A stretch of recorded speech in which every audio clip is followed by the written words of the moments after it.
For example మనం కొన్ని decisions తీసుకున్నాం కదా లైఫ్లో. మనం తీసుకునే డెసిషన్స్ అన్నీ మనం ఏంటని ప్రూవ్ చేసుకోవడానికి, మన స్టేటస్ ఏంటని చెప్పడానికి, లేదా ఇంకొకటి కంటే మనం ఎక్కువ అని చెప్పడానికి యూజ్ చేస్తున్నాం. We are actually misusing our decisions.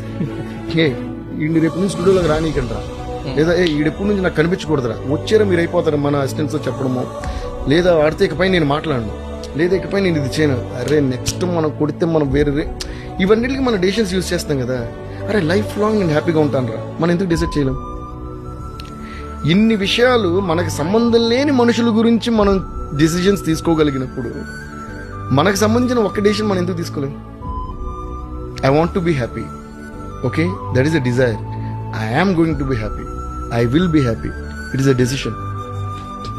ఈ డెసిషన్ ప్రతి ఒక్కరు తీసుకుంటే అసలు అందరూ హ్యాపీనెస్, అమ్మా చాలా రా బాబా అన్న హ్యాపీనెస్ వచ్చేస్తుంటుంది.